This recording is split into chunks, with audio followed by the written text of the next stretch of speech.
खास रमजान सणासाठी स्पेशल खजूर ज्यूस, बासुंदी, फालुदा, मस्तानी, लस्सी व fruit punch, strawberry malai, grapes malai मिळण्याचे सोलापुरातील एकमेव ठिकाण अफजान फालुदा अँड मस्तानी, पेटरचं, विजापूर वेस्ट, सोलापूर. प्रेक्षको, सोलापुरातील विजापूर रस्त्यावरची सोनी महाविद्यालयाची विद्यार्थिनी आणि या शहरातील कारीगर परिवारातील सर्वांची टॅलेंट गर्ल लाडकी जारा कारीगर हिनं 12वी इयत्तेच्या परीक्षेत अत्यंत दैदिप्यमान असं सुयश कमवलंय. या सुयशातून तिनं जणू आकाशाला गवसणी घातलीय. वाणिज्य शाखेत राज्यात पहिली येण्याचा मान तिनं मिळवलाय. तिच्या या सुयशानं सोलापूरच्या शैक्षणिक क्षेत्रात आणखी एक मानाचा तुरा रोवला गेलाय. महाराष्ट्र राज्य शिक्षण आणि उच्च शिक्षण मंडळानं घेतलेल्या 12वीच्या बोर्ड परीक्षेत वाणिज्य शाखेत संपूर्ण महाराष्ट्रात प्रथम क्रमांक मिळवलेल्या जारा हिनं स्वतःचं, कारीगर परिवाराचं, सोनी महाविद्यालयाचं आणि एकूणच सोलापूरचं नाव अत्यंत रोशन केलंय. दरम्यान यशाच्या या टप्प्यावर जारा हिनं सोलापुरातील प्रसिद्ध लोकप्रधान न्यूज चॅनलशी संवाद साधला. जारा हिच्या यशाचं कौतुक करत असतानाच तिच्या यशाचं रहस्य जाणून घेतलं गेलं. या संवादात तिच्या यशाच्या रहस्याचे अनेक पदर उलगडले गेले. लोकप्रधान न्यूज चॅनलचे पत्रकार गफूर शेख यांनी जाराशी साधलेला संवाद आता आपण बघूयात. जय हिंद दोस्तों, लोक प्रधान न्यूज चैनल में आप सभी का स्वागत है। आज हमारे साथ एक खुसूसी मेहमान है जो बहुत ही कम उम्र के हैं और उनका नाम है जारा आफ्ताब कारीगर, जो कि आज महाराष्ट्र स्टेट में 12th HSC बोर्ड में वो फर्स्ट रैंकिंग पर हैं।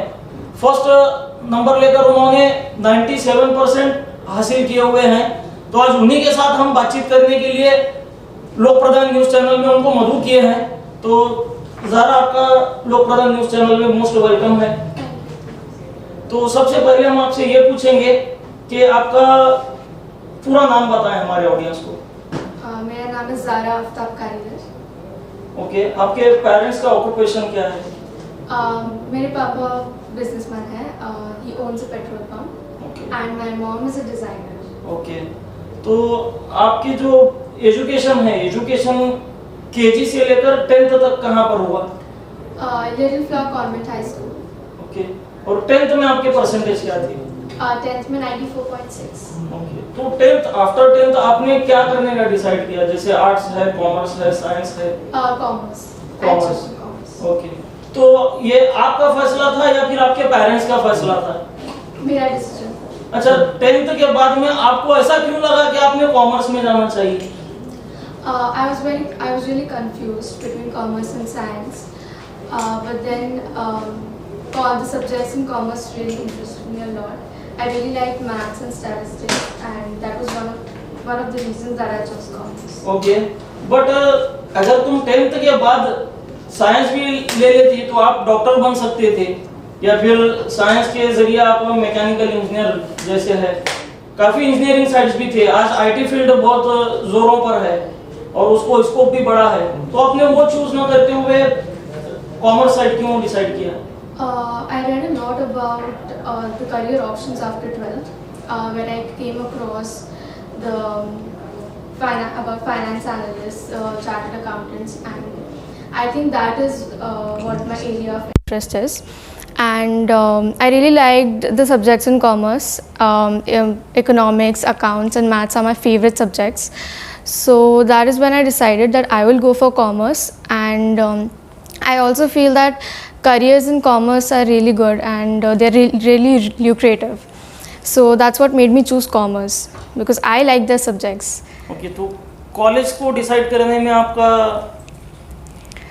कॉलेज मैं कॉम्पिटिटिव एग्ज़ाम की तैयारी कर रही थी, सो आई वांटेड सम कॉलेज जो मुझे एक्सटर्नल रहने के लिए अलाउ करता. So then I was looking for a lot of colleges where a lot of teachers recommended कि मुझे सोनी कॉलेज में जाना चाहिए. And when I met all the teachers there, वहाँ के प्रिंसिपल से जब मैं मिली तो I was really impressed and they were all okay with all the conditions that I had put forth. So that's when I decided to go to Sony College. 10th के बाद ही आपने कॉम्पिटिटिव एग्जाम की तैयारी शुरू कर दी? Yes, 10th के बाद. आपका विजन क्या है, मुझे थोड़ा क्लेरिफाई करें। विजन ये है, पहले मैंने स्टार्ट किया था लॉ से बिकॉज मुझे ऐसा लग रहा था कि I would do good at that, but थोड़े टाइम पढ़ने के बाद I realize that I was more interested in maths and statistics and मुझे मेरा इंटरेस्ट वहाँ उस साइड थोड़ा ज़्यादा था, इकोनॉमिक्स में बहुत ज़्यादा था. So then I decided that I will go for management instead. मैंने 2 महीने लॉ एंड मैनेजमेंट दोनों साथ में क्लासेस अटेंड की and that's where I realize that मुझे management is what I want to do.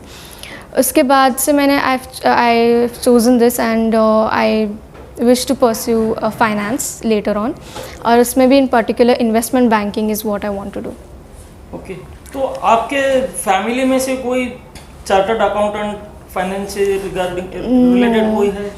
नहीं, फैमिली का ऐसा कुछ इन्फ्लुएंस नहीं था इस चीज़ पे and I was actually confuse at that point, क्योंकि मैंने 1 महीना मैंने बस सर्च किया है कि मुझे क्या करियर ऑप्शंस हैं after 12th and that point I was also reading a lot of books. तो वहाँ पे मैं बुक्स पढ़ के मुझे समझ में आया कि there are lot of options. Commerce में ऐसा लगता है कि there is just 2-3 options in commerce, but there are lot of careers and that's when I decided कि मुझे कॉमर्स चूज़ करना है. दो लॉट ऑफ टीचर्स रिकमेंडेड कि मुझे साइंस लेना चाहिए because of my percentage in 10th, but मुझे कॉमर्स बहुत इंटरेस्टिंग लगता है, तो आई वेंट फॉर दैट.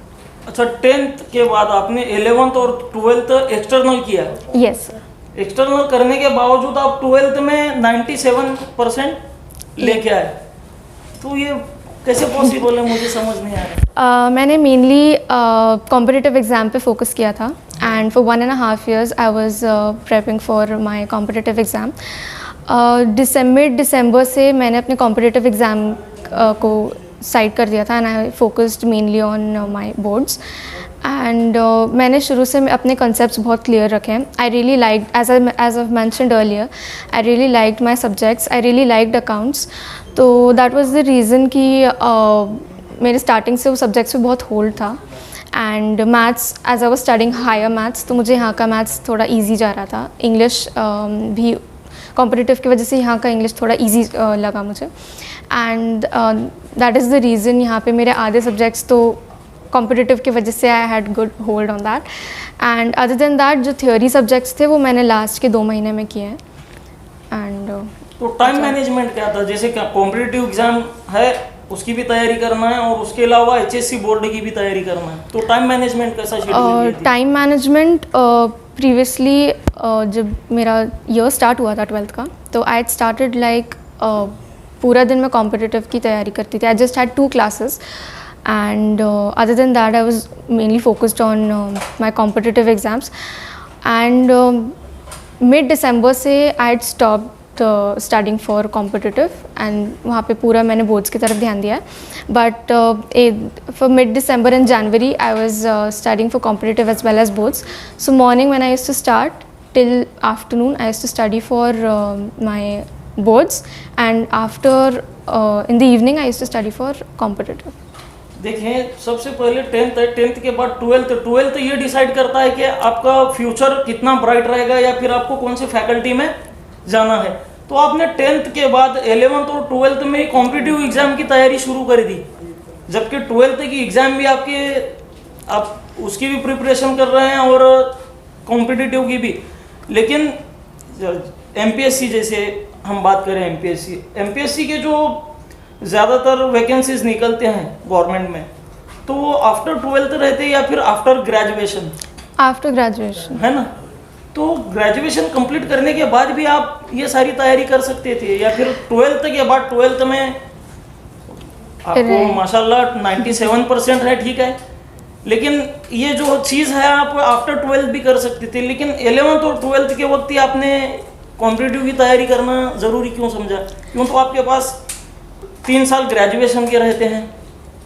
अगर मैं रहूँगा आपकी जगह पर तो मैं पहले मेरा ग्रेजुएशन कंप्लीट कर लूँगा, उसके बाद फिर कॉम्पिटिटिव की तैयारी करूँगा.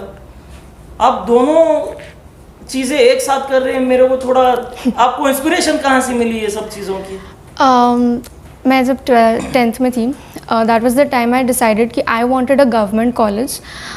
बेसिकली मुझे प्लेसमेंट जो है वो गवर्नमेंट कॉलेज से चाहिए था. And I have also mentioned it earlier कि I was reading a lot of books जहाँ पे मुझे पता चला about lot of government colleges. And graduation, I think graduation खुद ही अगर अच्छी जगह से हो तो वो एक बहुत बड़ा एड ऑन है. एंड मेरा प्रोग्राम जो है वो इंटीग्रेटेड है. सो इन केस मैं अभी ज्वाइन कर लेती हूँ तो मेरा BBA प्लस MBA दोनों एक साथ हो जाता है. So I think this is the best way and the best time. और मुझे ऐसा लगता है ऐसा कुछ इतना डिफ़िकल्ट नहीं है दोनों चीज़ें साथ में मैनेज करना. एंड और इनफैक्ट बहुत ज़्यादा डेवलपमेंट होता है, पर्सनालिटी डेवलपमेंट होता है. और मुझे बोर्ड्स में भी इसकी वजह से बहुत हेल्प हुई है. तो आई थिंक सबको ही कॉम्पिटिटिव पे भी ध्यान देना चाहिए equally. Because it's not that कि आपको ग्रेजुएशन के बाद ही करना चाहिए. जितना जल्दी हम ये स्टार्ट करते हैं उतना ज़्यादा अच्छा होता है. बिकॉज अगर अभी मुझे गवर्नमेंट कॉलेज मिल जाता है सो लेटर ऑन मेरे लिए और ज़्यादा हेल्पफुल हो जाएगा. सो दैट्स वाई मैंने पहले ही डिसाइड कर लिया था कि right after my 12th I will join A government college. और इन केस नहीं भी मिलता तो गवर्नमेंट कॉलेज का ऑप्शन है आफ्टर ग्रेजुएशन. बट मुझे ग्रेजुएशन के लिए इटसेल्फ मुझे एक बहुत अच्छा कॉलेज चाहिए था. ये आपकी बातों से मुझे ऐसा लग रहा है ये जनरेशन जो है अपग्रेडेड जनरेशन है. जैसा 4G लॉन्च होने के बाद लॉन्च होते के साथ में 5G की तैयारी शुरू कर दी थी IT फील्ड वाले, सेम उसी तरह ये जनरेशन लग रही है मुझे. ठीक है, आपका फैमिली इन्वायरमेंट क्या था? बहुत ज़्यादा सपोर्टिव हैं. एंड एजुकेशन को लेके बहुत सीरियस भी हैं. इवन इन माई 10th मुझे आई वॉज टोल्ड कि इतना पढ़ना है, इतना ये लेके आना है. प्रेशर नहीं था ऑफ कोर्स, बट ये तो I have always been a rank holder. तो मुझे खुद से ही था कि मैं 10th में कुछ करूं.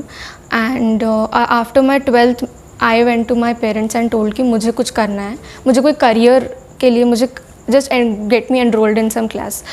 और वही टाइम था जब मैंने लॉ की क्लासेस भी ज्वाइन की थी. तो घर पे तो everyone is really supportive and my parents are very involved in this. तो मुझसे ज़्यादा I think they want me to get into that college. तो घर पे तो they are all very supportive and very cooperative. तो आपके पेरेंट्स को कब लगा, कब रियलाइज़ हुआ कि आप ये सारी चीज़ों में इंटरेस्ट रखते हैं, या फिर इस बातों पर डिस्कशन होता था? 10th तक ऐसा एज सच करियर को लेके कुछ इतना डिस्कशन नहीं हुआ था. बिकॉज 10th में बोर्ड्स को इतना हाइप किया करते हैं तो we had all mainly focused on boards. But immediately after 10th I had decided personally कि मुझे कुछ करना है, I want to make a career. And तभी जाके I spoke to my parents कि I want to go for either law और management. And तभी से बहुत ज़्यादा डिस्कशन हुआ इमीडिएटली आफ्टर माई 10th. मेरे 10th का बोर्ड एग्ज़ाम्स के बाद immediately we started discussing. And तभी हम लोग ने डिसाइड किया कि क्या करना है. It took us around 2 months to just finalize कि कौन सा career option would be the best for me. We also thought of going for career counselling. But at a certain point even I knew कि I wanted to go for management. Because मैंने बहुत पढ़ा था उसके बारे में and I read a lot of books and even internet पे मैंने बहुत टाइम सर्च किया था उसके बारे में. I went to look for a lot of career options after 12th. And वहाँ पे मेनली मैं कॉमर्स के लिए देख रही थी बिकॉज आई न्यू कि मुझे साइंस में इतना इंटरेस्ट नहीं है जितना मुझे कॉमर्स में था. सो कॉमर्स में ही मैंने ये किया. और वो जो आपने पूछा डिस्कशन जो हुआ वो मेनली 10th के बाद हुआ. अच्छा, जैसा आपने बताया सोनी कॉलेज से आपका एडमिशन था, तो सोनी कॉलेज के प्रोफेसर हैं, लेक्चरर्स हैं, उनका आपके एजुकेशन में या फिर उनका आपको किस हद तक सपोर्ट मिला? बहुत ज़्यादा सपोर्ट मिला है. एंड आई थिंक एक बहुत सिग्निफिकेंट रोल प्ले किया है उन्होंने. बिकॉज जब मैंने आई थॉट मैं एक्सटर्नल अपीयर करूँगी तो आई डेंट नो कि lot of colleges would agree to this. But वो बहुत कोऑपरेटिव थे सिंस द बिगनिंग, बहुत ज़्यादा कोऑपरेटिव थे. एंड मैं रेगुलर स्टूडेंट नहीं थी, मैं लास्ट में एग्ज़ाम्स के लिए I went there. But they made sure कि I am updated with everything. Whatever they give it to their students who are regular, they had given it to me. Regular check कर रहे थे मुझ पे. And I had also promised them that I would get them a good result. So few teachers जो बहुत ज़्यादा जिनके साथ मैं बहुत ज़्यादा कॉन्टैक्ट में थी, जब भी मुझे डाउट्स होते थे I used to go to college, get it clear. And बहुत ज़्यादा सपोर्टिव थे. इवन एंड में भी they had offline exams even during Covid, तो दैट हेल्प्ड अ लॉट. मैं क्या पूछना चाह रहा हूँ, वो टीचर्स जो आपको एजुकेट किए, वो लोगों को ये मालूम था कि आप कॉम्पिटिटिव की भी तैयारी कर रहे हैं और पैरेलली HSC की भी तैयारी कर रहे हैं, तो आपको उनका कुछ स्पेशल ट्रीटमेंट मिला, स्पेशल कुछ गाइडेंस? स्पेशल गाइडेंस है, स्पेशल ट्रीटमेंट भी है. मुझे एक्सक्यूज़ में था. आई वाज एक्सक्यूज किस टाइप का एक्सक्यूज? एक्सक्यूज़ लाइक मैं अटेंडेंस के लिए, ओके. बिकॉज मैं कॉलेज नहीं जा रही थी रेगुलरली, तो कॉम्पिटिटिव की तैयारी कर रही थी. दे न्यू, मैंने ऑलरेडी इन्फॉर्म किया था. प्रोजेक्ट और उसके लिए पहले से इन्फॉर्म कर देते थे, and it was time to time तो सबमिशन. पूरे 2 साल में या फिर 12 तक आई पकड़ेंगे हम लोग HSC का? HSC की आपकी टोटल प्रेजेंटी कितनी थी? मैं कॉलेज आधा टाइम तो ऑनलाइन क्लासेस था, तो तब हाँ, स्टार्टिंग में COVID मैंने ये कोविड के वजह pandemic से, राइट, तो तब मैंने थोड़ा अटेंड किया था. बट अदर देन दैट मैंने कॉलेज बिल्कुल अटेंड नहीं किया है. एंड आपका स्टडी टाइमिंग कितना था, शेड्यूल दिन का time? as such, I had no fixed hours, but I used to set a target for a day, and I used to make sure that I complete that target every day. तो सुबह तो आई use to wake up early, मतलब 6:30 के around में उठती थी. And then जब तक मुझे like I use to go to sleep at 11-12, तो उसके तब तक मैं जितना मैं टारगेट सेट कर रही थी एक दिन का, एंड उतना टारगेट मैं उसी दिन का कंप्लीट करूँ. I use to make sure. Competitive का और HSC का दोनों का. ये मल्टीटास्किंग और मल्टी चैलेंजिंग गर्ल है ये. हाँ, मैं मेरे ऑडियंस को बताना चाहूँगा. अच्छा, उसके अलावा कोचिंग क्लासेस कहीं पे लगाए थे? कोचिंग मैंने अकाउंट्स के लिए ली थी और मैथ्स के लिए. कहाँ से? Pandit ma'am for accounts and Vinayak Phulari sir for maths. अच्छा, हमारे व्यूवर्स को और उनके पेरेंट्स को आप क्या मैसेज देना चाहेंगे? व्यूअर्स को, स्टूडेंट्स देख रहे हैं, स्टूडेंट्स यस, यही एडवाइस दूंगी कि focus on competitive as well. And 2 साल का ही है, so it requires a lot of sacrifices. So थोड़ा सा सोशल मीडिया से keep yourself away from that, and yeah just focus. And ज़्यादा प्रेशर लेने की भी ज़रूरत नहीं है, because it is actually manageable. Boards with competitive, it is manageable. So yeah, and I wish you all the best. और parents को क्या मैसेज देना चाहेंगे? पेरेंट्स को तो ऐसा कोई मैसेज है नहीं, but it's just that what I have learn from my parents is that they have been very very supportive and cooperative. And when I say कि मुझे इतना टाइम पढ़ना है and I don't want to go out, मुझे like I don't want to go out for dinners, or I don't want to do this or that. So they were very supportive with that. And like घर पे मेरे साथ रह रहे हैं, like my mom has always been with me. बहुत ज़्यादा moral support है. So yeah, so that is what I have learned from my parents. Like they have been very very cooperative with me. तो एक बच्ची है 14-15 साल की, 10th के बाद वो डिसाइड करती है कि उसको क्या बनना है. फिर उसके पीछे वो स्ट्रगल नहीं, स्टडी करना जिसको बोलेंगे हम लोग. फिर उसके पेरेंट्स से वो राय मशवरा करते हैं. पेरेंट्स भी उनको सही तरीके से गाइड करते हैं उनके इंटरेस्ट के हिसाब से, जिस चीज़ में उनकी दिलचस्पी है. उसके बाद वो लड़की पैरेलली 12th के साथ साथ HSC के साथ साथ कॉम्पिटिटिव की भी तैयारी करती है. तो ऐसी मल्टी टैलेंटेड और मल्टी चैलेंजिंग लड़की को लोक प्रधान न्यूज़ टीम की तरफ से हम लोग सैल्यूट करते हैं. और हमारे व्यूवर्स को और हमारे जो ऑडियंस हैं उनको यही बताना चाहेंगे कि ऐसे लोगों से आप लोग इंस्पायर होकर अपनी ज़िंदगी के बेहतर फैसले करें और अपने पेरेंट्स से हर चीज़ का राय मशवरा करें, और पेरेंट्स भी अपने बच्चों की हद तक सही फैसले और सही गाइडलाइन चूज करें. जय Hind. I'm really grateful to Lok Pradhan channel for calling me here and honoring me. Thank you very much.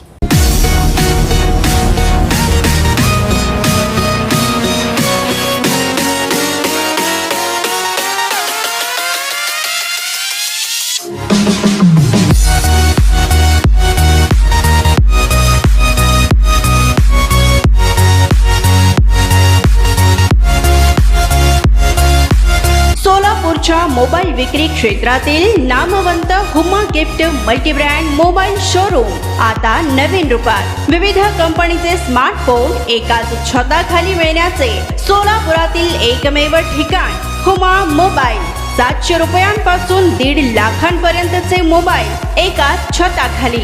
Oppo, Vivo, MI, Realme, Nokia, iPhone, OnePlus, Lava, itel आदी नामवंत कंपनीचे स्मार्टफोन उपलब्ध. ग्राहकांसाठी loan पे phone offer. Bajaj, IDFC, TVS, HDFC फायनान्सची ही सोय. सर्व प्रकारच्या डेबिट क्रेडिट कार्डवर कॅशबॅक ऑफर. सर्व प्रकारचे screen guard, cover, charger, headphone, neckband यांसारखे मोबाईल ॲक्सेसरीज आणि स्मार्टवॉच सुद्धा उपलब्ध. नामवंत लॉईड कंपनीचे AC, washing machine, fridge, TV Huma showroom मध्ये उपलब्ध. या पहा आणि महाराष्ट्रातील सर्वात मोठे विवो मोबाईल स्टोअर असलेले Huma gift multi brand mobile शोरूमला एकदा अवश्य भेट द्या. Huma gift multi brand mobile showroom, 7 रस्ता, हुमा मेडिकल समोर, सोलापूर.